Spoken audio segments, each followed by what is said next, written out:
magnified Tim's cloud.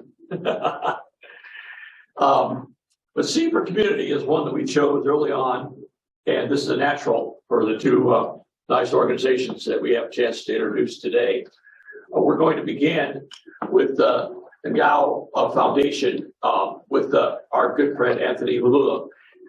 Patrice was the person who introduced me to Anthony about 5 years ago in about 2017. So I'm delighted Patrice is here with us, and delighted she could introduce me to Anthony those 5 years ago, because Anthony and I have been in regular touch ever since, usually by Zoom. Anthony, along with Patrice, if I'm getting this right, I believe they both went to St. Mary's University. Am I right? Yeah, there you go. So we have two St. Mary's University folks with us today. Anthony's specialties include program development, administration, coordination, facilitation, teaching, the management of development programs, and the emphasis of projects at middle and senior levels of management.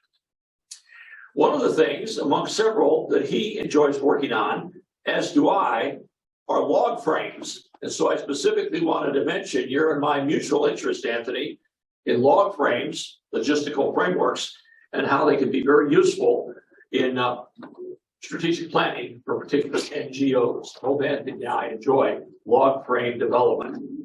But he also has an interest in children's rights and children's programming, and I want to be sure to mention that.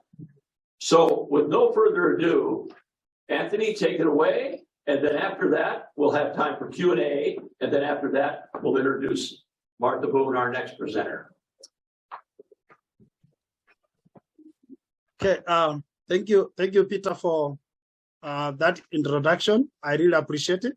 I am very passionate and appreciate for this opportunity for me to be a presenter and to talk about what I really love doing in the community.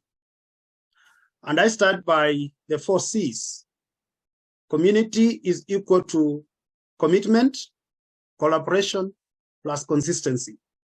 There's nothing that you will achieve in the community without being committed to what you have initiated to do and collaborating with the people or other organizations that are within that community and being consistent, to exactly the goals that you have set or the objective that you have set to do.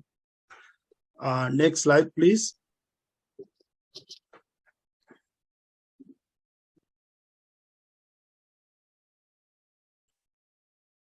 Okay, thank you so much. This the theme for this WASH symposium was impact. And impact can be looked in different ways, or you can use those letters in different ways.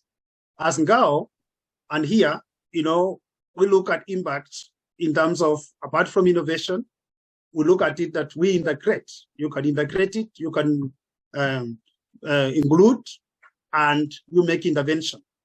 So you integrate the idea with the community people and include them with that idea and make the intervention, then you can achieve those results. And in terms of including and making the intervention, there is measurability, monitoring, and modeling. And for us in modeling, we use asset-based community development as a model to involve people in terms of doing what it is that is ahead of us. And in doing that, we partner, whereby in partnership, there are people who are either the center of the planning process and implementation process. These people have the potential and the passion. That is a key thing sometimes in development we miss, especially when we are talking about the poor people within the community and we sideline them, that there is nothing they can give. They become assets because they target using the people. You can define the technology, you can define the achievement that you can use in that. So in terms of assessment, we look at it in the word impact as assets, who are the people and the passion, the strength that they have, using the technologies that we have to achieve the targets into that. And in the term of community, I think I started with the 4 C's, collaboration, commitment, and consistency to move forward in terms of achieving what it is that you have set to achieve. And whenever you want to measure the achievement, then you do testing. And testing in terms of like training, especially in many community programs, there is the aspect of behavior change and mindset change, whereby people have believed into doing something, especially just like an example of hand washing, which is a simple but basic activity that when done very well, it has a very big impact in terms of reducing disease in the community. But we have people who don't wash that. So a lot of training, a lot of testing and making sure that people can change, the mindset. Next, please.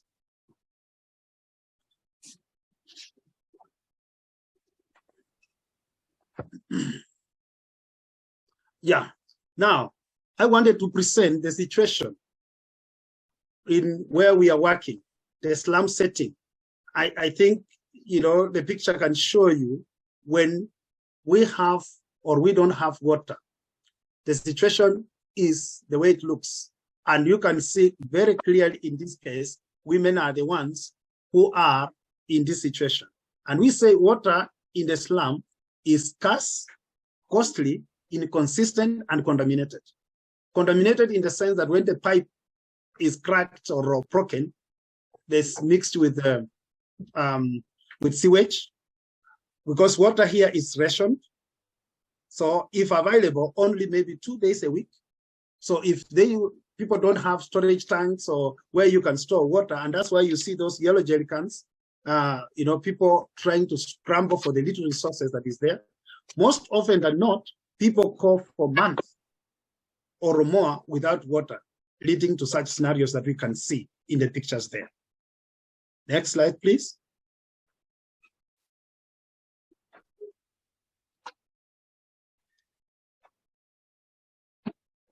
When we see the scenario that we have just seen in the slum setting or informal setting, it sets into motion what we call health risks.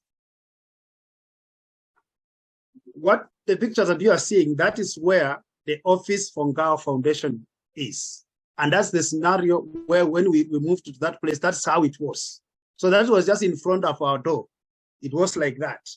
The picture that you see next is the house of someone, just one of our client who use that. That's where they store water. Now you can see that scenario. It starts from my doorstep. So it starts from us at our office. That was the situation. And that's how it was, littering everywhere, cabbage everywhere, that everywhere. The residential area with open dumping, landlord or landladies, they are not bothered. They are not bothered that, this might lead into something else. Most residential plots have approximately 50 households using one water tap or 3 toilets. So there are 50, and in one house, there are either 6 children. So 6 people living in the house. So you can multiply that and see how they struggle with either 3 toilets, or they have divided those, for people to use the toilet, or latrines, or they have only one tap, so they will line, to get the water where the water is there, or if it's not there, they need to congest for something else. So congestion plus unplanned amenities plus common neglect plus corruption plus lack of community goodwill leads to the scenario that we are seeing, especially in informal settlements and informal and slums. High rate of health challenges within the community that affects children. So then, it follows that they will not go to school. There's a lot of money spent in hospitals and so forth. Next, please.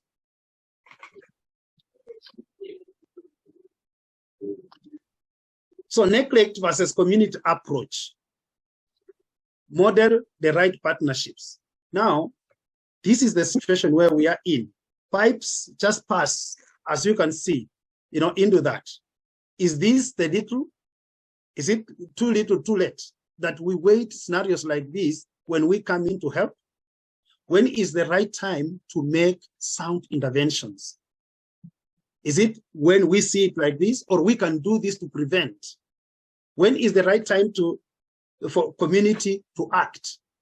That we need to make sure that we act so that we don't have scenarios like this. Should our intervention remain curative or good to be preventive, so that we don't, get to this? An opportunity for the community to act. That we have become more curative in our approach for these community NGOs, organizations, than preventive to situations coming like this. Because how many children, staying in this have been in the hospital, or how much money has been spent, to this? Next, please. So the Ngao Foundation, our intervention. The word Ngao is an acronym that means noticeable growth aligned with opportunities. We notice, we grow it, we align it with opportunities. Whether it is in the community, we notice what it is, what strength is it in the community, capacity, strength, and we grow that and align it with the community, the positive things that are within the community. In Swahili, Ngao means shield. So Ngao was started to shield just the scenarios that we have seen up there, from the community, so that they have a better life moving forward. Next, please.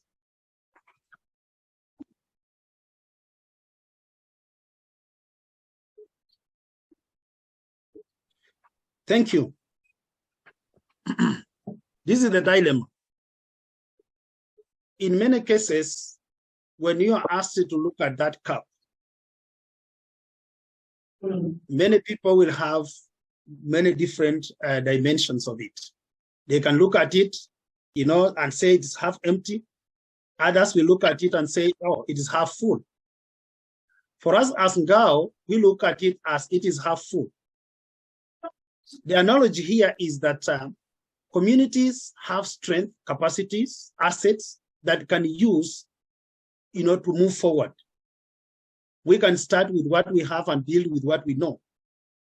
So we go with the down one. Individuals and communities have assets and capacities to use. So in the informal settings, in the slums and whatever, we have people with trained knowledge, capacity that we can tap in as we move in this session. Next, please. So using community assets, we try to recognize the skills and abilities of individuals within communities, find people who are passionate about communities, about community, and who are, trying to make connections to make positive change. That we try to identify, using the same model, to identify voluntary community institutions and networks that we can put together the efforts and move forward. And lastly, we try to start with what we have and build with what it is that we know within the community, taking the community as an asset. Next, please.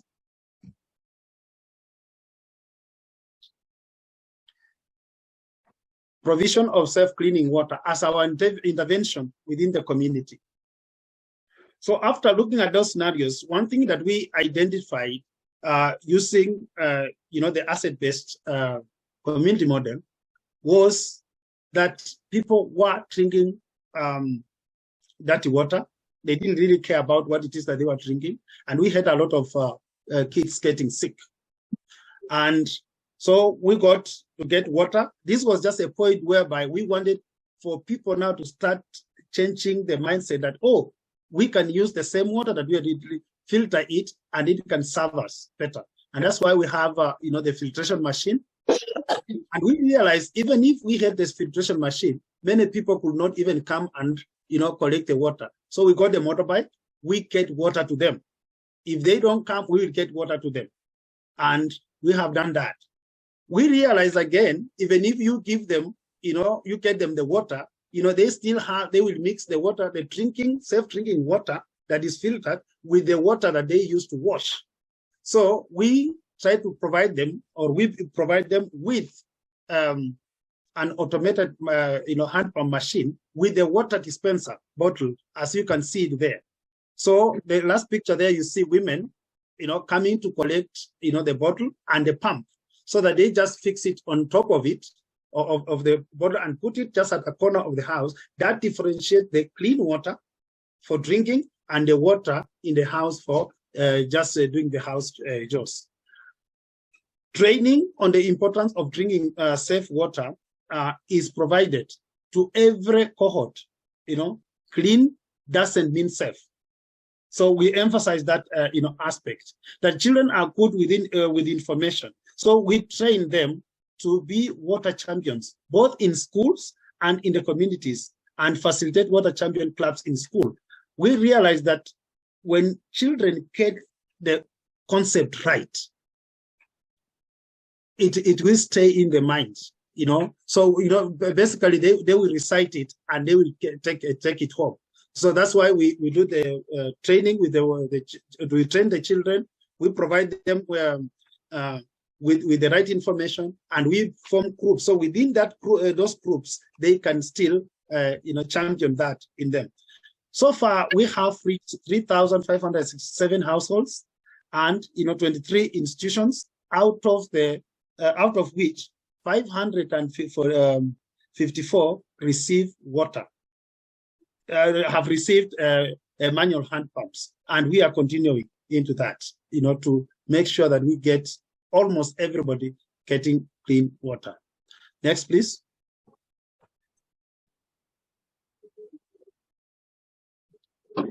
So adapt our water tank.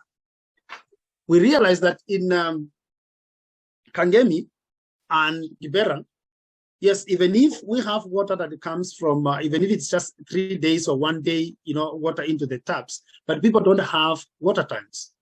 So what they will do is, they will congregate at the tap, take the whole day fetching water if it is there, and within the same week, water is finished.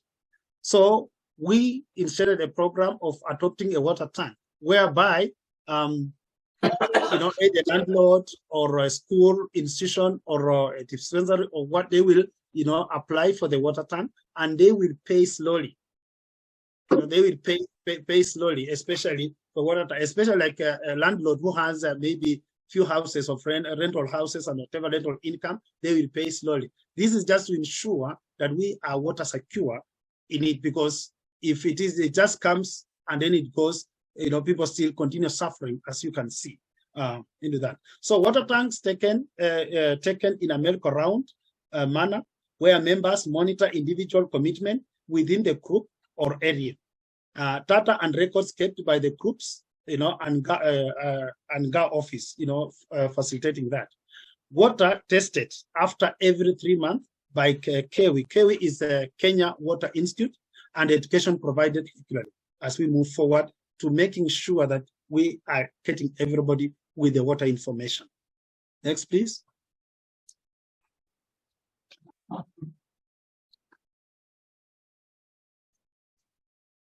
Okay. On sanitation and hygiene, communities have challenges and have solutions too. Just build on what the community have. You realize that there are many challenges of the community, but when we engage them and you facilitate them, it is them who will provide solutions that are more sustainable within the community. So we talk of 4 I's: inclusion and involvement of individuals and institutions. That individuals and institutions, they work together, because you have institutions that are meant and have either technology to support the community for that. They form amazing sustainable projects within the community. We don't leave anyone behind. We need everyone involved. For a household, everybody, is involved in the training and in the management of the sanitation, because you train children and leave a mother, then the mother is the one who is going to cause, trouble in that house, to cause either, she didn't wash the hand and touch the food, or did it. So we don't leave anybody behind. Individuals are motivated to act about what they care about. Facilitate them with skills, capacity, and the potential they need to sustain the project. and this happens. We identify using the asset-based community model. We, find out, what it is that they care about, especially on these issues of sanitation. If somebody, likes washing hands and whatever, we make that person within that household to be the one reminding others in terms of washing their hands, and really changes the mindset. Hand washing is the entry level of sanitation and hygiene. Behavior syndrome, sometimes just do it. People just don't care. They want just, to do it. But we emphasize that, reminding every time. When children come at the Ngao, center, they will always wash hands before they do anything else every other Saturday, so that it can. Necessary support, technology, partnership, training, and expertise required in the community constantly, because they need us. And that's why, you see there we have students from Thika School coming, to train the community on issues of hand washing, issues of sanitation, issues of hygiene, and mental health, menstrual health, using technology parts. Next, please.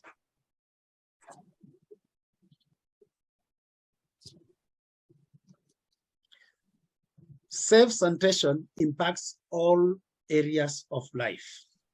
When you look at improving health, on sanitation, it will improve health. Every year, 64,500 children in Kenya die before reaching the age of 5 due to preventable water and sanitation-related diarrhea diseases, which could be prevented by improved water, sanitation, and health. So we lose this, and we can do this if we become people who are preventing it instead of curing it. On nutrition level, in Kenya, more than a quarter of children under the age of 5, or 2 million children, have stunned growth. One of the main causes is wash-related diseases like diarrhea that prevent the proper absorption of nutrients, from food. So, they suffer, under that. Reduced inequalities. In Kenya, you have like 53% of children, with multidimensional, poor, whatever, food on that. Next, please.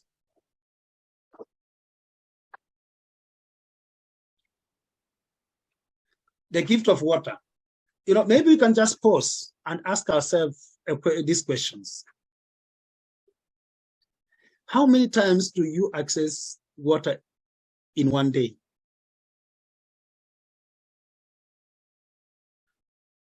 And how do you access it? What will your life be like without taps? Water running in your house? Or running, you just don't see water? It can be easy to forget how important water is, because maybe either you have it, or either you just don't care, somebody else does it. In the slum and informal settlement, there is no guarantee for instant access to clean drinkable water. We are not guaranteed for that. Because you can wake up, even that water that you want just to wash hands or just your face, it is not there. And you need to walk, either buy it, and even when you are going to buy it, you need to make a line, or even it's not there to buy it. Next, please.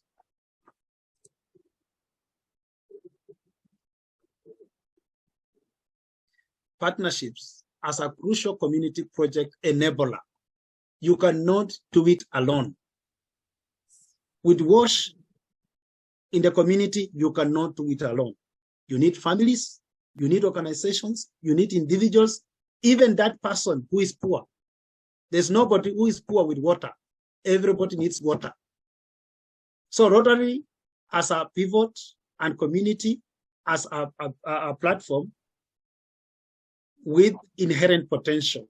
So all these two organizations and other community members, they are pivotal in terms of carrying out these things to move forward, e.g., drilling boreholes and supporting communities to install water pumps so they have access to clean water. It is no longer now only drilling boreholes, because we are realizing the more you drill even boreholes, the more it's salty. Some areas water is salty, and again, it makes children have rotten teeth and whatever because of the the salt with it, content in the water. So water pumps and water filtration machine, now becomes more important in terms of that. Supporting the installation of solar systems in schools as alternative power source, is the project that, within the community. Providing education on improved water, sanitation, and hygiene practices. This is a partnership that, we can do to make sure that we move forward with it. Supporting girls and women with the dignity path, food production, agriculture, including introducing systems with the minimum quantity of water and scholarship for education. These are the partnerships that are crucial for projects within the community that Ngao is looking to partner with other people to make sure that we can move forward with this. Next, please.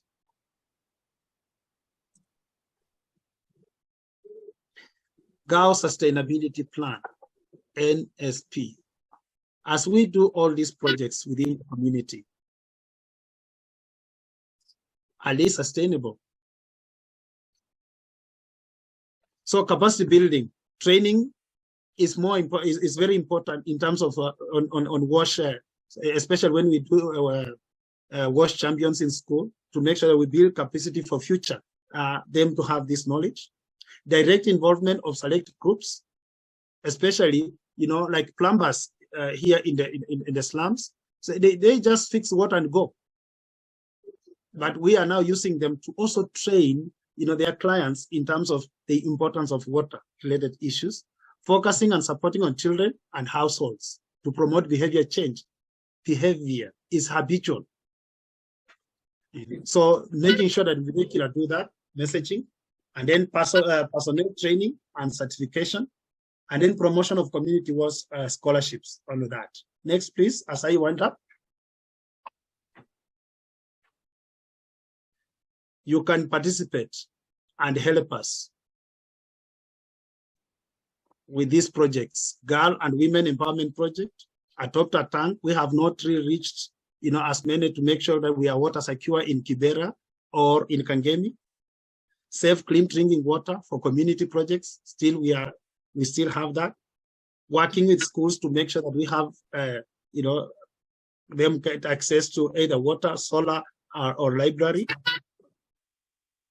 And water champions scholarship, because we want to make sure that we reward them for those ones who are passionate to continue, even from primary level, secondary level, and college level with water related studies. So we can partner, together to do this. Next, please. I think that is thank you so much for the opportunity, and I appreciate a lot, for this. Thank you. Thanks very much, Anthony, for that very comprehensive presentation. I made notes, of course, as I'm sure you folks did, on a number of Anthony's important points.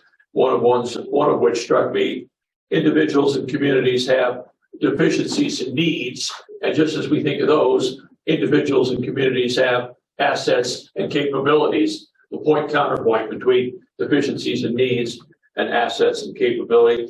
What's the best? Not just make an intervention. Anthony pointed out, what's the best time to make a sound intervention? Boy, that's a critical point. Not just think about an intervention. What's timing? And of course, children can be champions, not just adults in water resource development. So we have time for just 2 questions or comments or critiques from our friends in the audience or online. Patrice, I'm going to call on you because you're a colleague of Anthony's and you have some good insights. Jambo, Anthony. Jambo sana. I wanted to ask you if you are seeing a difference in the children that you serve, having had the pleasure to actually be with you at Ngao Foundation in May. I wanted just to check in and see how the children are empowering their families to embrace water sanitation and hygiene principles, and how they're having an impact, because I see all the little children coming to your community and how much it's changed. No garbage, but a lot of growth. But what is the impact that children are having on their families? One of the things that the children, children are very good things, we call it to make, families, our mothers act. They will tell you, we are not eating until we wash the hands. That's as simple as that. And they will come and say it, because every time they come at the center, they wash hands before they eat. So that's the behavior they carry back to the family. And you will see, them even like the water they drink, they don't drink water directly from the tap. They will always, carry a bottle and they are drinking water. If the water in their houses are finished, they will say, hey, water is at the ngao. So we need to drink that water. That's the impact that we are seeing. And we are seeing many of them, continuing to be in school, not because, being sick. It has really reduced. And we have just started a survey, questionnaire that we are now doing that to make sure to measure, how that, is happening with those ones who are now constantly, taking and washing hands at every time. Yeah. Sana, I'm proud to be your alumni sister, your co-founder, and your fellow Rotarian. Excellent, Patrice. We have a chance for one more question or comment. Nina. Thank you for that presentation, Anthony. I'm so happy to learn about the Ngao Foundation and your work. I'm curious. I really like your focus on community assets and on timing, the things that Peter just highlighted. How does that, do you have any trouble mapping that onto the funding model where people are funding particular kinds of infrastructure? Do you get my point that the sort of donors are deciding what they want to sponsor in particular, rather than giving you the money to make the decision, money that you make the decision with? It looks like you have the funding for designated infrastructure projects. Do you have trouble with the balance between community timing and particularity, the need of that context, and that funding model? Yes, in the community is dynamic, and their needs, when the need in the community is real, because we are down there, and we it's there. They will come and say there's no water. There's no water. And now when you match that with the funding, or where you need to get funding to do that, then there's a lot of mismatch, because the interest of the donor or the person funding wants to do either like a water tank, when what is needed is a filtration machine. So sometimes, there is that, and we struggle with that. But one thing that we have seen working with the asset based is that because it's community led, it comes up with, the community comes up with what it is that they can do, and the local solutions in terms of that. So we match that with the funding that is there. And sometimes it supports, because there's so much also that comes, from the community within. Thank you. Thanks again, Anthony.